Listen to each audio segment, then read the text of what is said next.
Hello students, welcome back to your science class.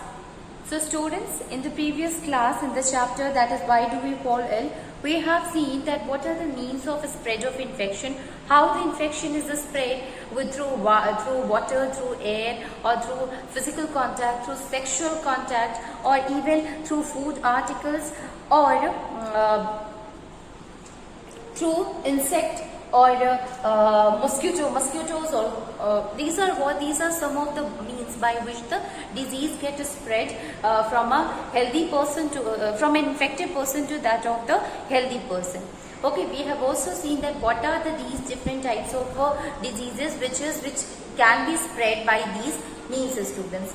Then we have understood the symptoms of disease. See, if any disease occur to a person, it's really important. The body, it starts showing the sign, it starts showing the symptom. So with the help of the signs, with the help of the symptoms, it will be quite easy for us to detect that what kind of a disease it can be. Actually, the symptoms and the sign, it is what it will be organ specific or tissue specific. It means if you are having a problem at your intestine, then you may have a loose motion, or you may have a vomiting, or you may have a dehydration.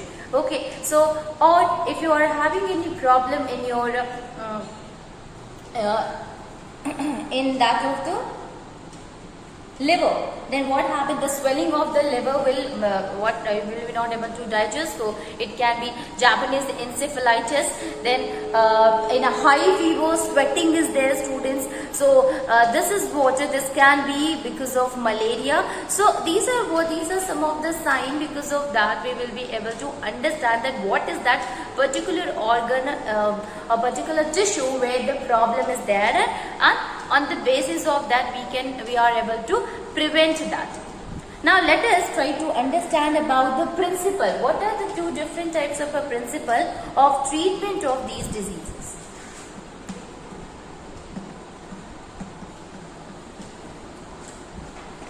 Principles of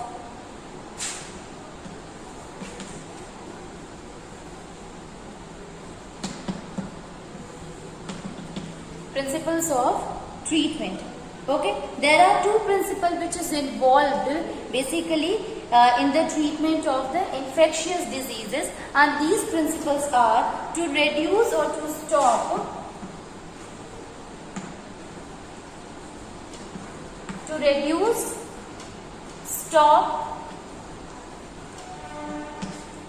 the effect of diseases. To reduce or to stop the effect of diseases. Then the second one is to kill the infectious agent. To kill the infectious agent or cause of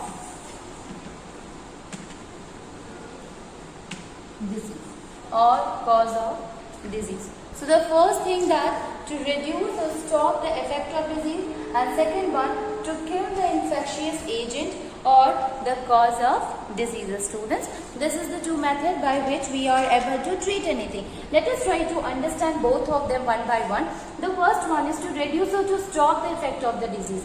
What happens if the kind of a symptom like pain is there or fever is there, students? So why does it happen? It is because of the inflammation only, and this inflammation occur by our immune system, and these symptoms, it can be reduced, it can be stopped by taking analgesic or antipyretic drugs that help in removing the inflammation. Other symptoms, it can be like sneezing or coughing will be there, or loose motion will be there. So these all easily can be reduced by medication. So the first one, that instead of killing the actual pathogen who is responsible, we can simply reduce or stop the growth.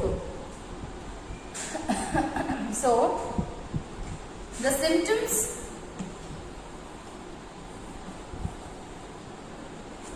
like pain, fever, pain is there or fever is there, or because of inflammation.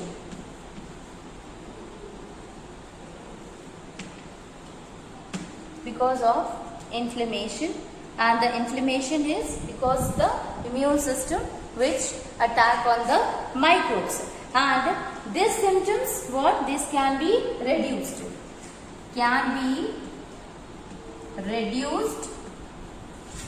by using antipyretic or analgesic. Antipyretic or analgesic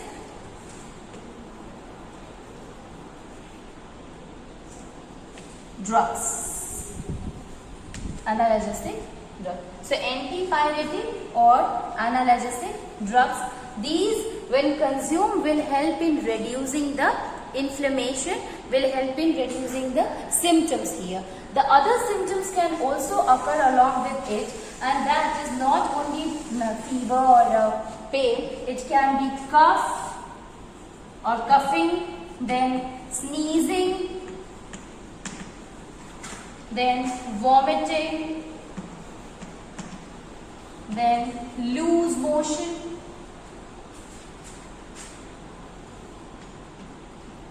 and can be relieved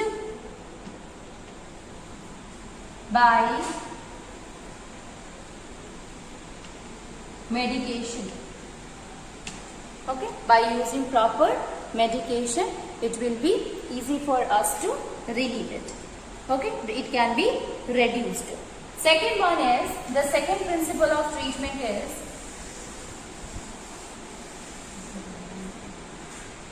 to kill the infectious agent.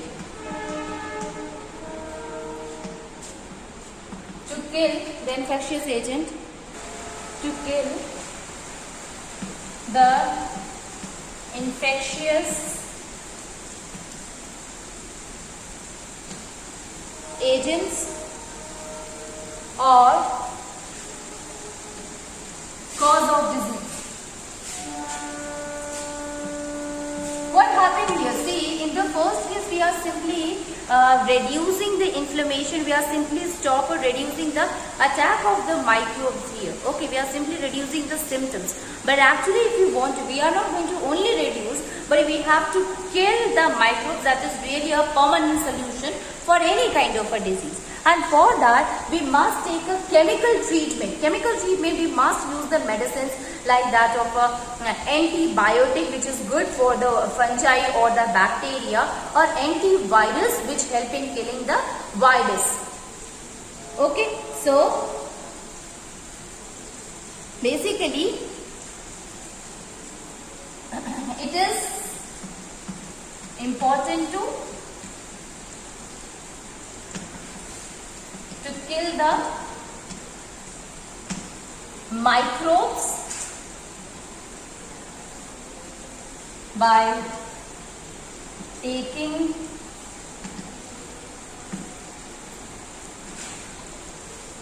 chemical treatment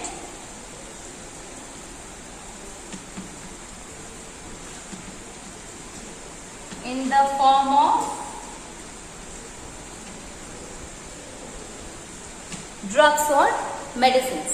Okay, so antibacterial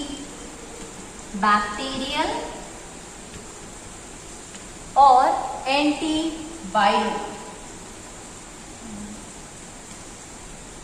Antibacterial or antiviral. What happened here?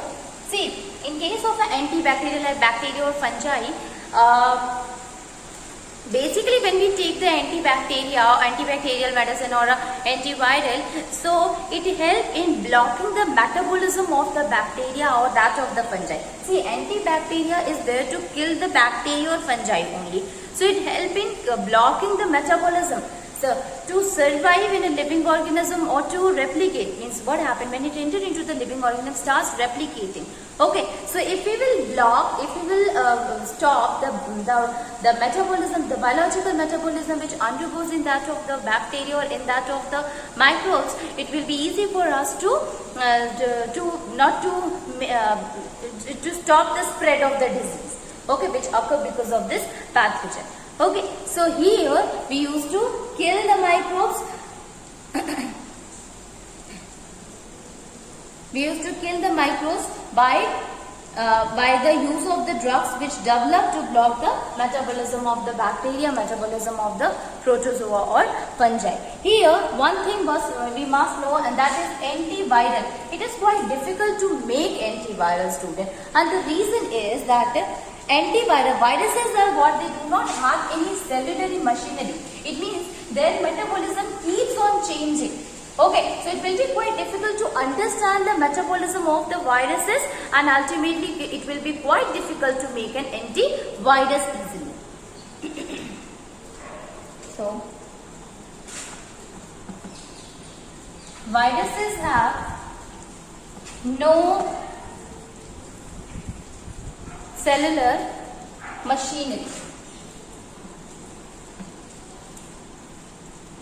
They have no cellular machinery.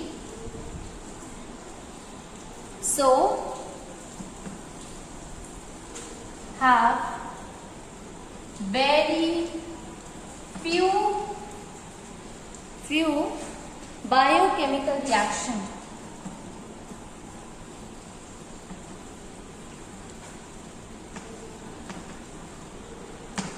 Biochemical reaction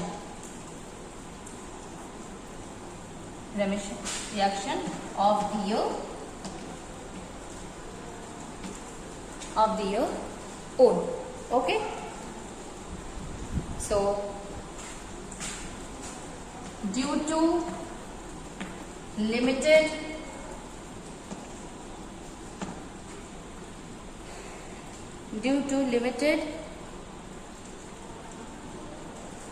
reactions or due to limited metabolisms,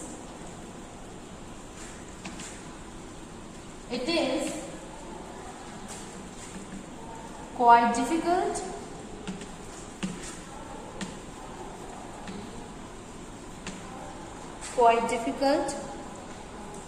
to make antiviral.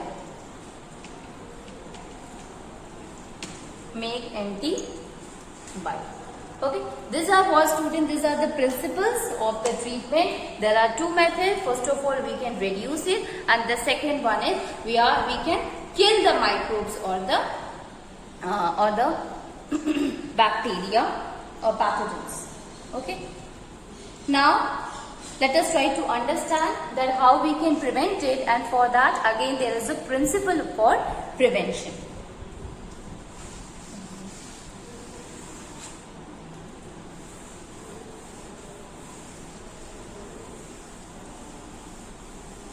Principle of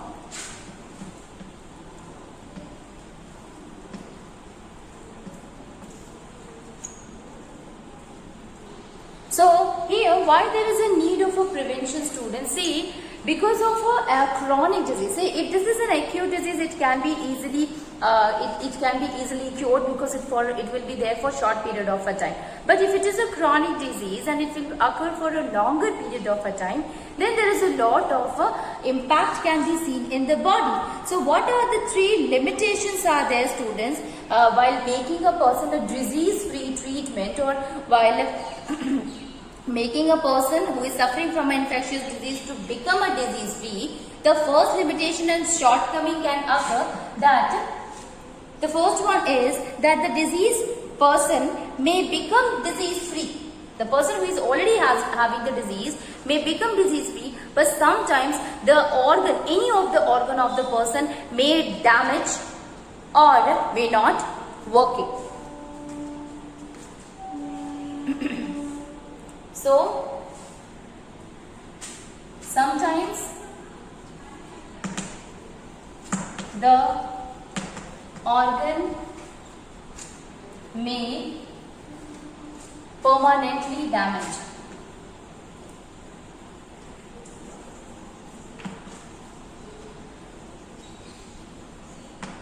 Permanently damage.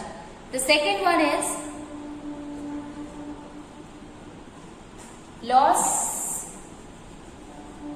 loses money and time.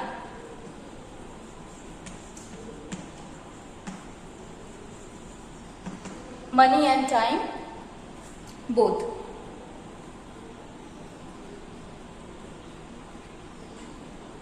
The person may be a source of infection. A source of infection.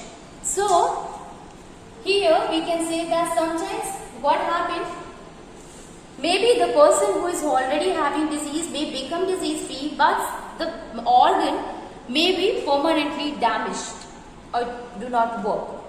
Second one, if it is a chronic disease, if it is a long duration, it take times to cure, and a lot of money will be invested for medicine and for other tests.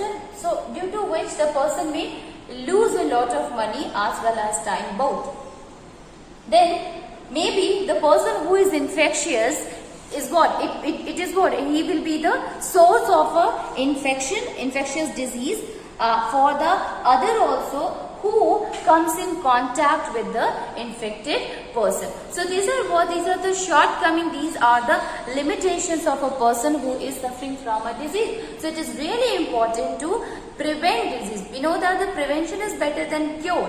Okay, so instead do not wait for the disease to come and then it will be easy for you to, okay, I will be able to cure myself from any kind of disease. It will be much better that we must take the precautions, we must take the prevention before the disease or before the microbes to attack us. Okay, so what are the prevention or what are the preventive measures a person must take in order to become a disease free or in order to prevent any kind of a microbes to attack? So the first one is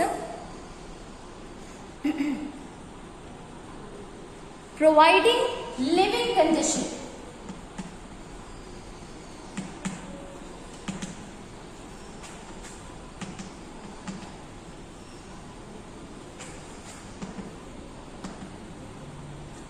Providing living conditions which are not overcrowded, which are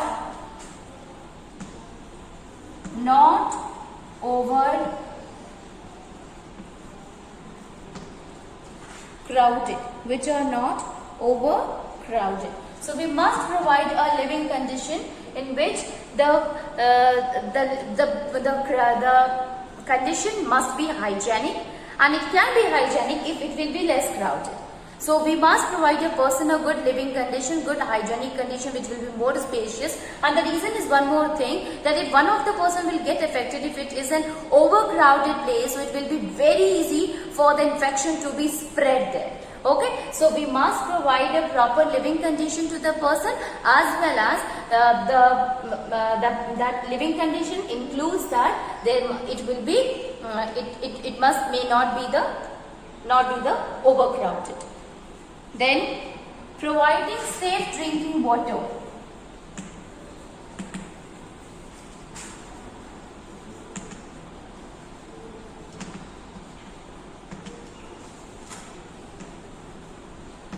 Safe drinking water. So here the water, you know that there are a lot of waterborne disease occur, students. So a person must take safe water free from any kind of pathogens. Okay, so providing safe drinking water. Next one, never buy food articles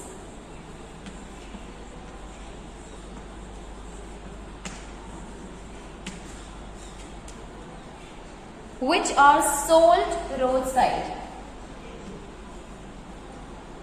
Which are sold roadside.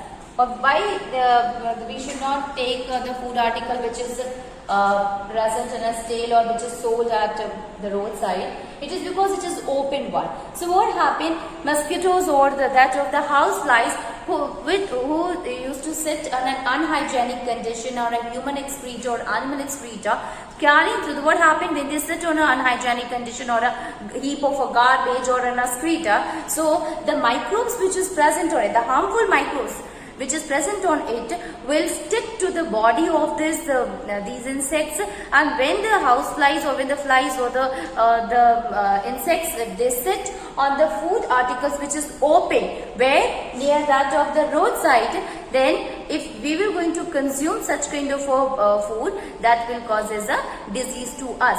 So we must be very much sure that we must never buy the food articles which is present, which is open or which is present at the roadside. Okay, so this is another thing. Next one, cover the entire drainage system.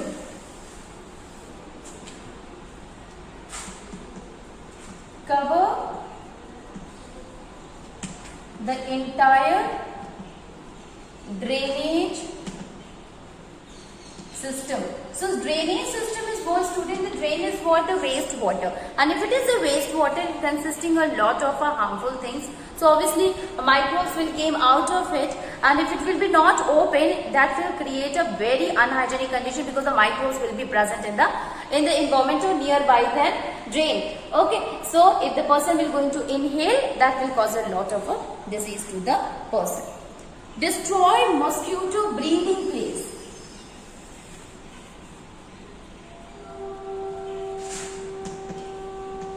To destroy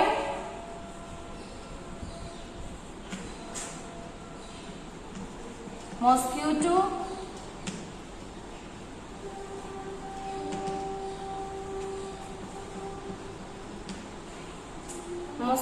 breeding place, cover all diks which have stagnant water,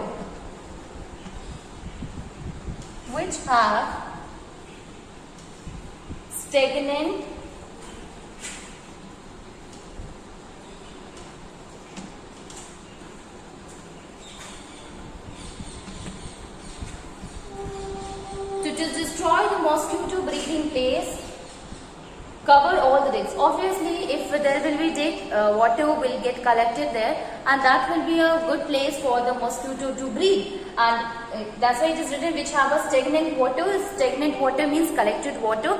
So there the mosquito will breed, and ultimately the growth of the mosquito will cause the malaria and dengue to the people living around. So we must cover these places. Clean the cooler in a home every third day. Obviously, there also the stagnant water will be there. So it is really important to clean the water present in the cooler. So clean the cooler in your home for every third day. For every third day. Then next one is, that is, encourage public hygiene. Encourage public hygiene. Okay, so there public hygiene, and encourage